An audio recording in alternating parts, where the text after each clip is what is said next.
Isang nakakagulat na plot twist ang lumabas sa programang Raffy Tulfo in Action matapos umamin si ASN Benny Legato na hindi pa pala siya kasal sa bagong babae na kanyang nakilala. Ayon sa kanya, ginawa lamang niya itong dahilan upang tuluyan ng makahiwalay at makaalis sa piling ng kanyang fiancé na si Jess Abel Sagon. Sa harap ng publiko, ipinaliwanag ni Benny ang kanyang panig. Aniya, yung sinabi kong kinakasal na ako, hindi talaga kami kinasal. Sinabi ko lang yun para makalayo na ako sayo. Mahal ko ang GF ko ngayon. Ang revelasyong ito ay nagdulot ng halo-halong reaksyon mula sa mga manunood.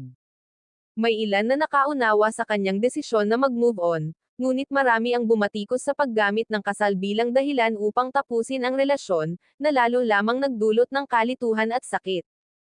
Para kay Jess Abel, ang nangyari ay hindi lamang simpleng heartbreak kundi isang matinding pagtataksil.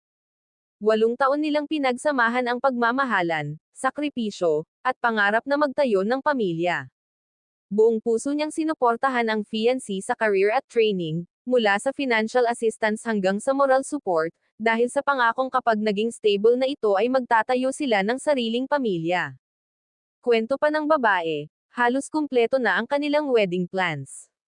May prenup photos na sila, nakaplano na ang church wedding, at nakatakda na ang petsa ngayong Mayo.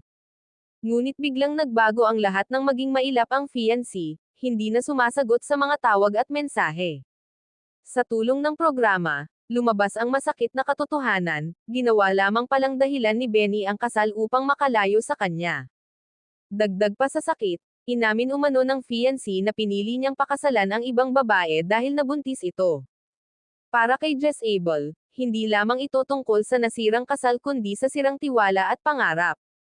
Ngayon, nananawagan siya ng hustisya at accountability.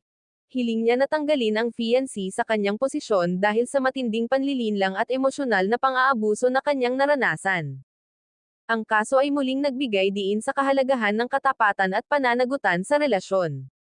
Sa panahon ng social media, ang mga ganitong kontrobersya ay mabilis na nagiging usapan ng publiko, na nagdudulot ng mas malawak na diskusyon tungkol sa honesty at respeto sa commitment. Para kay Jess Abel, ang nangyari ay hindi lamang tungkol sa nasirang kasal kundi sa sirang tiwala at pangarap na matagal niyang inalagaan. Ang kwento ay nagbigay ng mas malalim na pag-unawa sa mga sakripisyo ng babae at kung paano nauwi sa heartbreak ang kanilang matagal na pinangarap na kasal. Samantala, isang OFW naman ang nagbigay ng 2 kotse at malaking halaga ng pera sa kanyang nobya, ngunit sa huli ay pinagpalit pa rin sa iba. Ang kwento ay nagpakita ng matinding sakit na dulot ng pagtataksil at kung paano naapektuhan ang buhay ng mga taong nagbigay ng lahat para sa kanilang relasyon.